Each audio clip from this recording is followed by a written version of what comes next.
Hi everyone, those who survived, and I think I'm going to go right after this talk into very important and basic stuff, because whatever we talk, all these coins, tokens, blockchains, protocols, some ICOs, some crazy ideas, some regulations, everything is built around the simple functionality that is called tokenization. The benefits and the technology applied are for tokenizing the world around us. And I'm going to go into basics, like what it does really mean, how blockchain really created a new platform for this tokenization, and I'm just going to categorize them just to answer the questions and not to lose most of the newcomers. They think that all these tokens are from the parallel world, a completely new thing, but it's not true, and I'm going to talk about that. 2 words about me. Yes, I run the blockchain without any tokens. I run the blockchain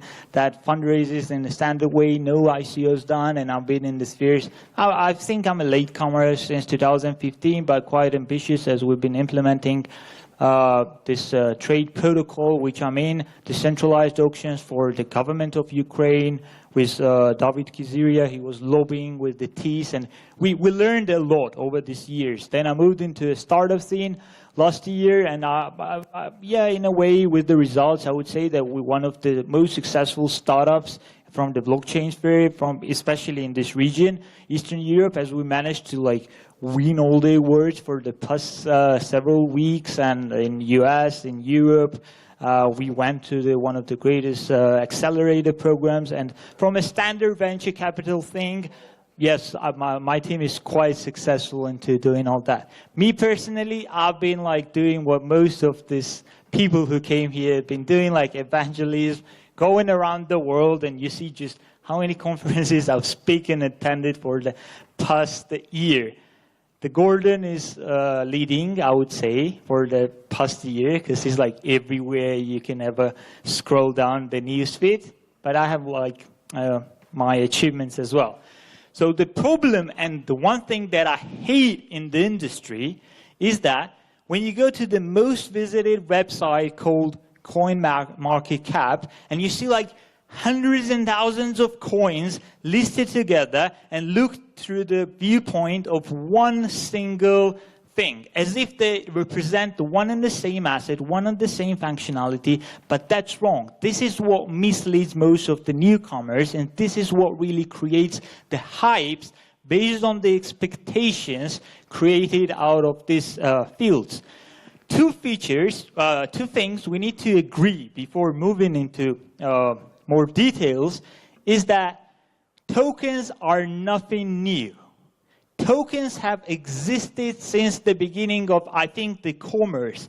Once the people started to trade with each other, the tokens arrived. And the main functionality is to provide an identity specifically to certain assets, to represent it in a physical or digital form. But overall, the main thing is to capture the value of that certain thing. They don't have to be, as I mentioned, an asset. It could be an idea. It could be completely different. And to demonstrate that, these are actually one of the first tokens that I had in life. This was part of my childhood and school years. These were the Pokemons. How many of you had all those Pokemons and played around? So yeah, basically, there were tokens. I began my token life for sure. To understand and what it did really represent, in a way, when I started thinking about it, I understood that the value they captured was kind of a reputational system in my school. So that means that whatever value it catches as a token does not have to be tangible at all. So if you flip those things pretty quickly, if you had lots of them, you were, in a way, a cool guy in my class at last. But to understand how blockchain changed and taking all those tokens into a digital thing, we have to understand Well, like really simple. What problems did it really have? Not to replace the US dollar or lari or whatever. Why don't I use for it till today? And there are like three major problems that most of the physical tokens had. The first, they were like paper-based, so you could not really create a liquidity and trade in a long distance. The only range you could trade was like school to the home, and that was it. That was like your limited trading capability. Another one, it was easily portable. There were like those other quality stuff, different token shapes coming up. And biggest problem this token had, that there was a single printer somewhere in China printing and printing everything all together. And the system, when it was capturing the kind of reputational model, the fact that somebody could go and buy lots of tokens and put it into circulation in the school, it ruined the basic stuff, the accountability of this reputation system. What blockchain did is actually solve this basic problems for all the type of tokens and representative identities that we had. It provided an accounting system that could have a secure digital identity of a particular asset, idea, or the value that we're trying to represent within the system. And most notably, the revolutionary thing was that it provided collective distributed I hate the word collective, that's why I left it a bit blank, but it's a distributed management system. That means that we can't be afraid of any Chinese factory printing out, and we have like transparency of accountability. And that's why, in a way, the results that we see with the ICOs and all this kind of representative tokens is that it creates a trustless system that we blindly trust on an instinct level. It decreases the friction, because it's like from any part of the world I can achieve, and decreases huge bureaucracy. And most of the things, like basic major value of entire tokenization and representation of any value in the form of a coin is to provide more liquidity. So everything that is created now, every infrastructure that builds out, it has a main purpose to increase the liquidity. So in a way, question, will everything around us will be tokenized? The answer is yeah, most of the things. But to classify them, I'm a bit traditionalist, and I would say that there will be like three major classes we need to understand. One is the currency tokens, another will be the commodity, and third, the financial instruments such as securities. Let's go a bit in those three directions. So currency tokens, there will be like two major subcategories. One is the completely decentralized, private, unregulated cryptocurrencies that we call. Another huge achievement is going to be that we're going to have a centrally emitted digital currencies owned by central banks, or it could be, if we go like even further, it could be owned by private companies. And we're going to have this type of tokens representing either the existing monetary system, or if we go like really radical into the libertarian theory of stuff, we're going to have this new tokens backed up by commodity baskets and completely new monetary experimentations done through that. Both are good things. But in terms of, do we have a decentralized currency from the economical perspective of currency? I would doubt that. Because even Bitcoin at this point, if we consider as an equal thing to a dollar, for example, it should comply with two rules. It should be medium of exchange, widely used, which it's not. If we take the statistic, it's not the widely used medium of exchange. And most notable thing, the goods and services should be directly priced in this medium of exchange. None of this we have currently with the cryptocurrencies. So in a way, if we look what Bitcoin is from this prism, we're going to move to the second cluster, which is the commodity. I think that beside that, Bitcoin and cryptocurrencies are now like most known words and representation of the tokens. I think that this cluster is going to be much wider and bigger, because it will be like it will unify two worlds together. We're going to have like physical tokens that are linked to the physical items and representation of them. And we're going to have a completely new sphere that I'm all kind of excited to explore. These are the digital collectibles and commodities. Blockchain, by giving this unique identity where we can trace the initial file that we started off as a value capturing item, blockchain provides us to identify this item. So this digital cluster, such as CryptoKitties, how many of you heard the CryptoKitties? I think that after Bitcoin, in my opinion, they're the best invention of the last year for sure, because it's a kind of a concept of the entirely new market that we're going to explore through the tokenization. But commodity tokens, in a way, they will always represent one token, a particular asset or a particular fraction that it was created and emitted at the first stage. From this theory of money and economical perspective, if we consider Bitcoin as a commodity, only out of the commodity, anything has a chance of becoming a widely used currency. So this is like an economical path every commodity had to follow in terms of becoming a currency widely used exchange. Third, of course, it's the securities. Gordon loves this sphere, but I believe that securities such as ownership, debt, promises, and all the kind of contractual investment agreements, they will be tokenized. From the business process perspective, I don't think that you're going to have like two laws. One that is paper-based, like highly regulated, and you're going to have like tokenized shares that's going to comply with other rules. No, we're going to find a balance around that. But from the infrastructural perspective, we should understand that those tokenized shares will create a single layer of transactional information and settlement process in one single process, which is not the case currently, and improvement. Of course, now you have the question, where is the utility tokens in this scheme? Like, where is this entire class? And I would say that if we look from the functionality and accountability perspective, there's no such thing as a utility token.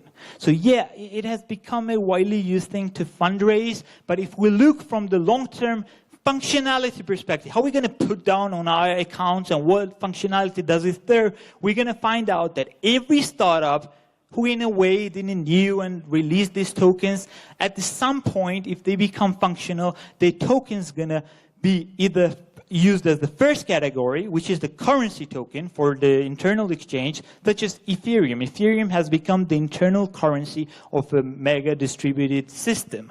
But in most of the cases, releasing your own currency within an application level, within a small ecosystem, non-infrastructural level, that's a dead end. I think that's where it's going to end most of the startups in this sphere, by not understanding that they're becoming, in a way, central banks of their internal closed ecosystems without any monetary policy to stabilize the pricing within it. And another one, if it's not the currency used for, then it's going to go into securities. It will be labeled as a security due to promises you gave to your initial investors, and it will be regulated, which is going to become, I think, the much bigger expectation and market than we have ICOs today.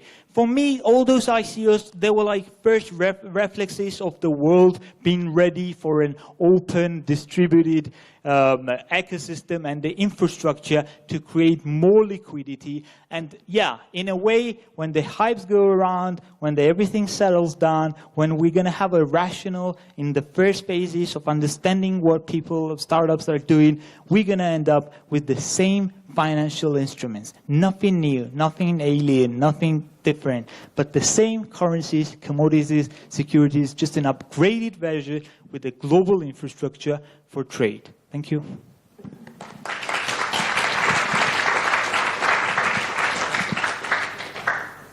Do you have questions?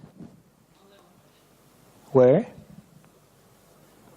No questions. I was that clear? So when you have a closed ecosystem or economy, yeah, but you have participants on that platform, yeah, I think I get that your position is that sort of native token to be used in there would be a currency, but do you see something representing where would you put a software license or an access license right in this category? I would put it on the collectible commodity category and into a digital asset. Because in a way, if you give a key, if you give an API call, if you tokenize something like that, it's going to be ratioed 1-to-1, right? You can't have a fluctuating price on the access of your software system. Then it's going to ruin your business model, because then this fluctuation price of a token represented some kind of service within it becomes a medium of exchange in the system. Well, the counter-argument that usually creates that is if you have an unlimited resource and need to meter access, then the price fluctuation is a good possible way of metering that access so that you don't get what's equivalent of DOS attack on that one resource. Technically, yes. Like having a pricing, it serves a barrier for you to have this kind of limited access to the provided service. But yeah, but one is access, but another one is the direct pricing of the services offered. Once everything I was saying becomes like functional and infrastructural, you're not going to have an access problem, you're going to have a user problem. So users going to come based on the pricing signals that comes out of the software. And if you have non-regulated and stuff, it's going to send out the wrong signals and you're going to end up a nice prototype. And that's it. I mean, it's a really deep economical question. I love discussing those stuff. But this is, I think, most of the economists in the sphere would agree with me. Moreover, some good Georgian wine. Yeah, we'll continue that. Lasha, what about the dual token economies? Because the stuff what I lack in most of the projects, what I read in terms of white papers, etc., most of them don't have laid out internal economy. So there is a solution there, kind of solution, dual token economies. There are two actually things in them. One of them acts as a platform currency, stablecoin maybe, and another one acts as an investment vehicle, like token. So what do you see any perspective? I mean, because very few protocols have that system. I see exactly that framework working in the future, because if you're going to have a tokenized securities, that means you can issue the shares and the promises and ownership rights on the tokenized blockchain, like a system.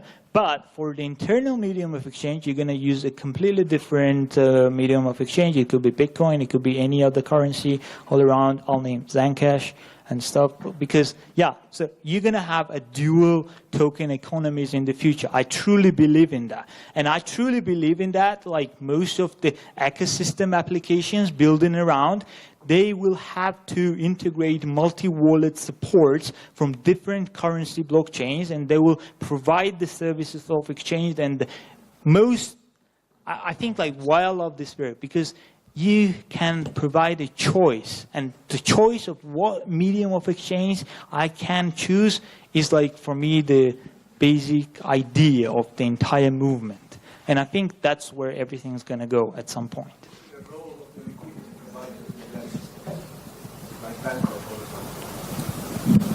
example. Yeah, I mean, there's like a space for them as well to provide liquidity, but itself, like how we gonna, this cryptocurrencies itself as the true mediums of exchange for the services and products that's going to be offered in the future, still it's a kind of a blank idea. Nobody really knows how it could become the right direct mechanism for pricing goods and services. But it's something we need to explore, and most of I want economists to work into and look into that direction. That's it. Thank you.